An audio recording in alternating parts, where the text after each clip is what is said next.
అండి. ఏ స్టోరీ నచ్చితే లైక్ చేసి సబ్స్క్రైబ్ చేసుకోవడం మర్చిపోవద్దు. చూసావా, అందరూ మిమ్మల్ని ఎంత చులకనగా చూస్తున్నారో. ఇప్పుడైనా మీ ఇద్దరు కళ్ళు తెరుచుకుంటే మంచిది. లేదంటే మీ అమ్మ వంశీ వెనకే జెండా ఊపుతున్నట్టు అరుగు మీద కూర్చుంది. నువ్వు కాస్త నోరు మూస్తావా? ఆయన తిండి గతిలేనట్టు కుంభాలు కుంభాలు అక్కడ తిని ఇక్కడికి వచ్చి కబుర్లు చెప్తున్నావా?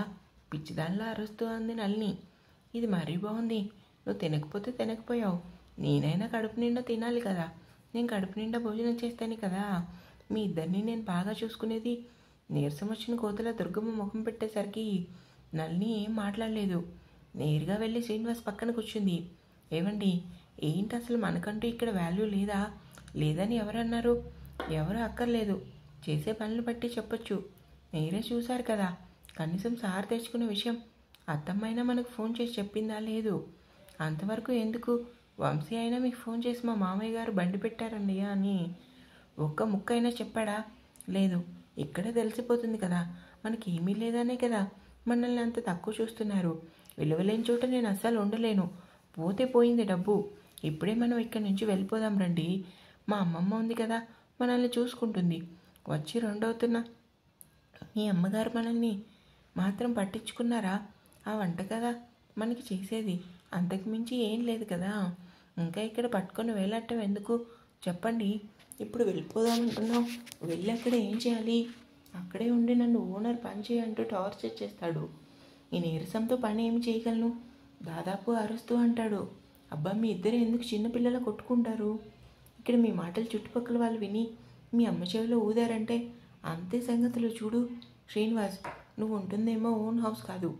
ఆ ఇంటి గల అతనికి 2 లక్షలు ఇచ్చావు.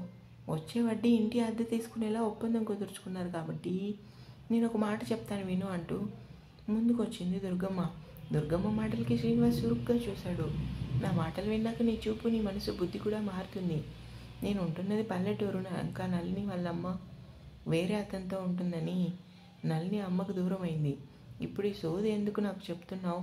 ఎందుకు చెప్తున్నానంటే, నీ దగ్గర ఇప్పుడు ఉన్న 3 లక్షలు 2 సెంట్ల భూమైనా మా ఊరిలో ఈజీగా కొనొచ్చు. మీ ఇద్దరు సైట్ కొనుక్కొని డబ్బులున్నప్పుడు ఇల్లు కట్టుకుందరు. నాకు మాత్రం ఎవరున్నారు చెప్పండి?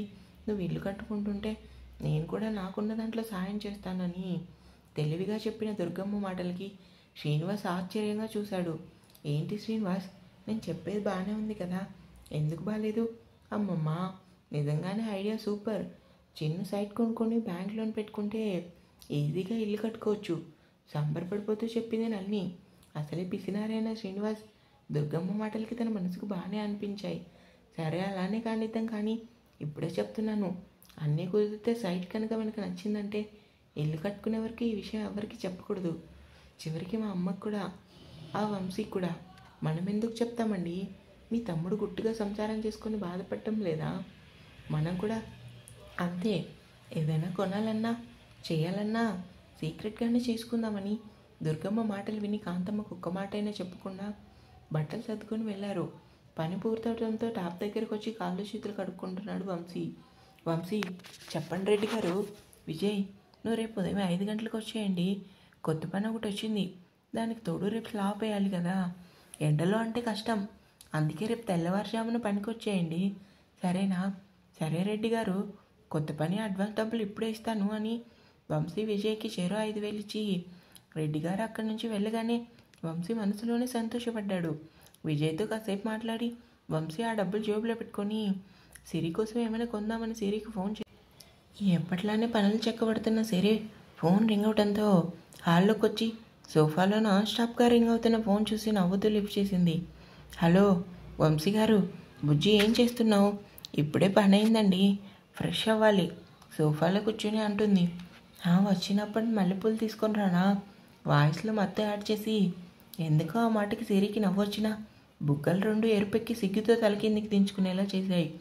ఏంటి మా ఆవిడ ఏం మాట్లాడడం లేదు అంటే రాత్రి మనకి ఓహో అన్న మాట సాగదీస్తూ వంశీ అనేసరికి సిగ్గుతో సిరి చితికిపోయి తలను కొట్టుకొని, పండుబాబు ఏంటి ఆ మాటలు? మాటల్లో చిరుకోపం. నువ్వు అలా ముద్దుగా పండుబాబు అని పిలిస్తే ఇక్కడ నా హార్ట్ మామూలుగా కొట్టుకోవడం లేదు బుజ్జి. ఇంకా ఎన్ని రోజులు నన్ను పస్తులు పెడతావు బుజ్జి? ఈరోజు మీకు ఏదో అయింది, అందుకే ఇలా మాట్లాడుతున్నారు. చిన్నగా నవ్వుతూ, అవును, నువ్వు వచ్చిన దగ్గర నుంచి నాకేదో అయింది. అదేంటన్నది కూడా నాకు తెలియటం లేదు. ప్రతి క్షణం నీ ఒడిలో వాలిపోయి నీతో ప్రేమగా ఉండాలని అనిపిస్తుంది. ఏదో మాయ చేసావు బుజ్జమ్మ. ఏంటి నేనా? అవును నువ్వే.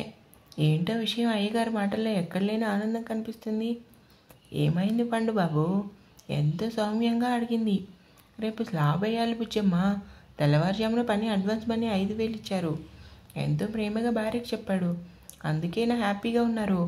అందుకు కాదే పిచ్చి, నీకేమైనా కొందామని ఫోన్ చేశాను.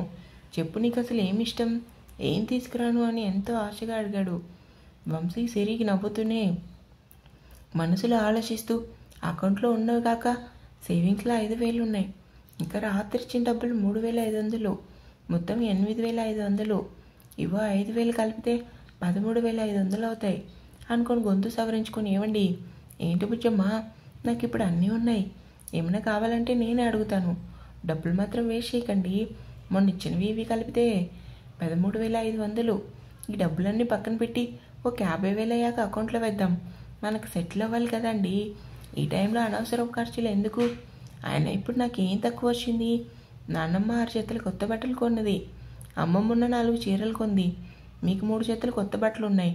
నైట్ టైం వేసుకున్న ట్రాక్ టీషర్ట్ కూడా 4 జతలు ఉన్నాయి. ఇంట్లో అన్నీ ఉన్నాయి కాబట్టి ఏమీ వద్దు. మీకు ఏమైనా తెచ్చుకొని తినాలి అనిపిస్తే తినండి. నేనేం అడ్డు చెప్పను. ఎందుకంటే మనం కష్టపడేది కడుపు నిండా తినడానికే కదా. కాబట్టి తిండి విషయంలో నేను అస్సలు అడ్డు చెప్పను. ఎంతో సౌమ్యంగా చెప్పింది. తన సంసారం బాగుండాలని, వీలైనంత తొందరగా ఇల్లు కట్టుకోవాలని సిరి మాటలకి మనసులోనే మురిసిపోయాడు.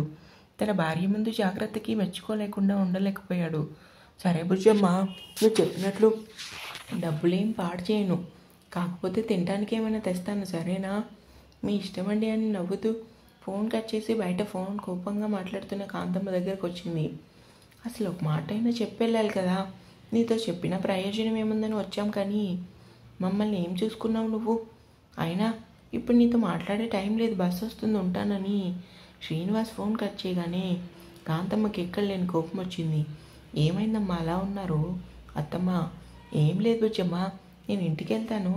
ఇప్పుడా భోజనం చేసి వెళ్ళండి అత్తమ్మ. వంట చేస్తాను కదా. ఇంటి దగ్గర చాలా పని ఉంది తల్లి, వెళ్ళాలి. అత్తమ్మ, మీరు ఇప్పుడు వెళ్తే మళ్ళీ రారు. అందుకే ఒక్క నిమిషం ఉండండి అని చెప్పి బాక్స్ నిండా రైస్ ఎక్కువ పెట్టి కర్రీ పెట్టి బ్యాగ్లో పెట్టి ఒక వాటర్ బాటిల్ తీసుకుని బయటకు వచ్చింది సిరి. ఇప్పుడు నా కోసం బాక్స్ ఎందుకమ్మా పెట్టావు? మీరు మళ్ళీ ఆకలితో పడుకుంటారు కదా అత్తమ్మ, తీసుకెళ్ళండి అని కాంతమ్మ వెళ్ళే వరకు ఉండి లోపలికి వచ్చి ఫ్రెష్ అయ్యి blue colour cotton dress churidar వేసుకొని నీట్గా జడాలకొని నుదుటిని బొద్దు పెట్టుకొని రెడీ అయింది. సిరి వంశీ వచ్చే వరకు స్టోరీ రాద్దామని ఫోన్ తీసుకొని సోఫాలో కూర్చొని రాయటం మొదలుపెట్టింది. ఇంటికి వచ్చిన కాంతమ్మ అరుగు మీద కూర్చొని తనలో తానే బాధపడింది. అసలు ఎందుకు పెద్ద కొడుకు కోడలు కనీసం ఒక మాట అయినా చెప్పకుండా వెళ్ళిపోయారో అర్థం కాలేదు. మనసు అక్క శ్రీనివాస్కి ఫోన్ చేసింది. హలో, ఏంట్రా బస్ ఎక్కటం ఇంకా అవ్వలేదా? అంత వెటకారం ఎందుకమ్మా? అయినా నేను అక్కడ ఉన్న నాకు వాల్యూ ఏముంది? నీకు నీ చిన్న కొడుకు అంటే చాలు కదా, నేనెందుకు? అవేం మాటలన్నా? ఆ మాటకు వస్తే వాడికి తెలియకుండా నా దగ్గర ఉన్న డబ్బులు దాచి ఎంతో కొంత ఇస్తున్నాను.